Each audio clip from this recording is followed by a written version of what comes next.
बिस्मिल्लाहिर्रहमानिर्रहीम। आज हम फिजिकल क्वांटिटीज एंड मेजरमेंट का topic number 1.5 prefixes to power of 10 start करेंगे। A mechanism through which numbers expressed in power of 10 are given a proper name is called prefix to the power of 10। एक ऐसा mechanism जिसमें हम number जो है उसकी power को 10 से शो करते हैं तो उसको प्रीफिक्स ऑफ पावर ऑफ 10 कहते हैं।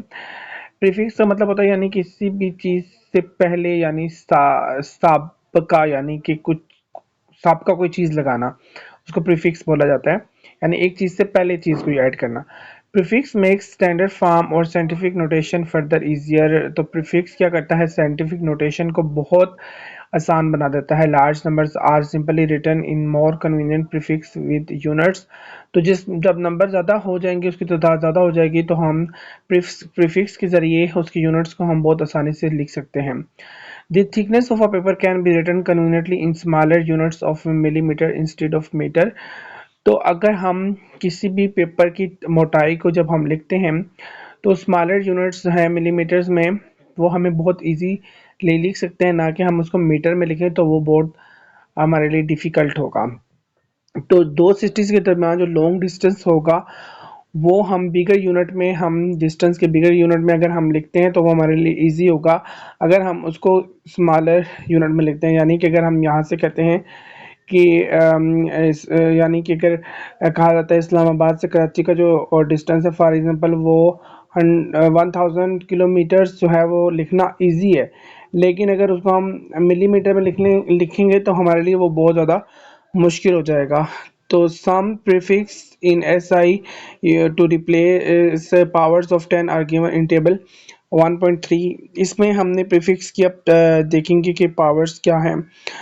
तो prefix exa, peta, tera, giga, mega, kilo, hecto, deca, deci, centi, milli, micro, nano, pico, femto और आटो हैं।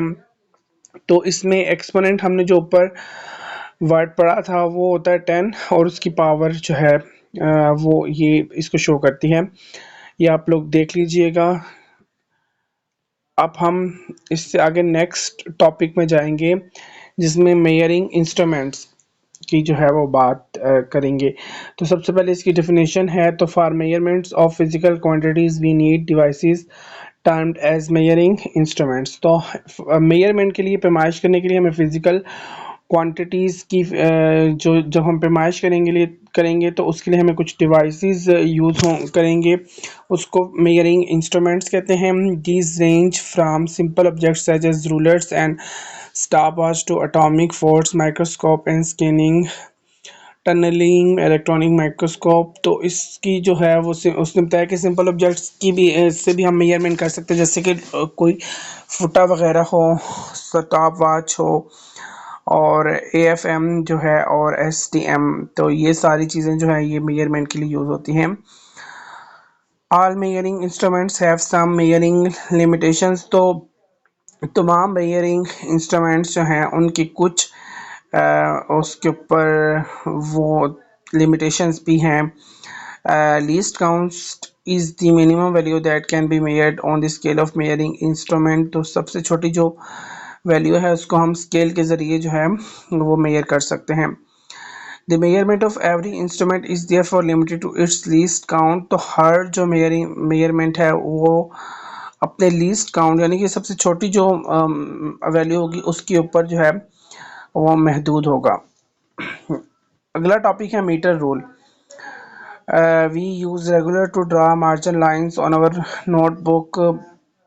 ये इसने आगे क्वेश्चन किया गया, तो हम इसकी ना स्टेटमेंट नीचे पढ़ते हैं। Metre rules are 1 metre long. एक मीटर रोल जो होता है वो 1 मीटर लंबा होता है। Metre rulers usually have 1000 small divisions on them called millimetres. उनके ऊपर 1000 छोटे छोटे डिवीजन होते हैं जिनको मिलीमीटर्स कहते हैं। Such metre rulers have least count of 1 millimetre. तो उसका जो लीस्ट काउंट होगा वो 1 मिलीमीटर होगा, जैसे कि वो छोटी छोटी यानी कि उसके ऊपर डिवाइड होगा। This instruments have smaller scale on it as drawn on our rulers. Physically, rulers are shorter version of meter rule. Measuring instrument, ये दोबारा रिपीट हुआ है। नेक्स्ट है vernier caliper. Vernier caliper is a device used to measure a fraction of a smallest deviation on scale by sliding another scale over it। तो vernier caliper जो होगा उसमें ये भी पैमाइश करते हैं, लेकिन इसमें एक फ्रैक्शन दी जाती है स्मॉलेस्ट डिवीजन को स्केल के ऊपर दूसरे स्केल जब उसके ऊपर लाया जाता है तो it can be used to measure the thickness, diameter or width of an object and the internal external diameter of hollow cylinder। ये किसी भी डायमीटर या विड्थ के लिए हम इसको यूज़ करते हैं किसी ऑब्जेक्ट की या इंटरनल एक्सटर्नल डायमीटर को एक सिलेंडर के डायमीटर को मैच करने के लिए यूज़ करते हैं। There are two scales on vernier caliper. Vernier caliper के ऊपर दो स्केल होते हैं। Main scale which has marking of usually of 1 millimetre each and it contains jar on its left end. तो ये जो मेन स्केल होगा उस वो आमतौर पर 1 मिलीमीटर का होगा, उसके ऊपर मार्किंग हुई होगी और उसके लेफ्ट साइड के ऊपर आखिर पे एक जॉ होगा। स्लाइडिंग, जैसे कि ये इस पिक्चर में जो पीछे वाली साइड पे है वो स्केल जो है वो मेन स्केल है। और sliding scale called vernier scale is mark with division slightly smaller than the division of the main scale. जो स्लाइडिंग स्केल होगा, जो घूमेगा स्केल, वर्नियर स्केल उसके कहते हैं। इसकी जो डिवीजन होगी वो बहुत छोटी होगी मेन स्केल के मुकाबले में। For example, a vernier scale could have 11 marking for every 10 on the main scale. तो वर्नियर स्केल जो होगा उसकी 11 मार्किंग्स होंगी जबकि मेन स्केल की 10 होंगी। That's 10 division on the vernier scale for every 9 on the main scale. Minimum length which can be measured accurately with the help of vernier caliper is called least count। जो सबसे छोटी जो length major करेंगे vernier caliper के जरिए उसे least count कहते हैं। Least count can be obtained from dividing the value of smallest division on main scale by pitch of vernier caliper। ये इसका नीचे फार्मूला है। Least count is equal to smallest division on main scale over total number of division on vernier scale.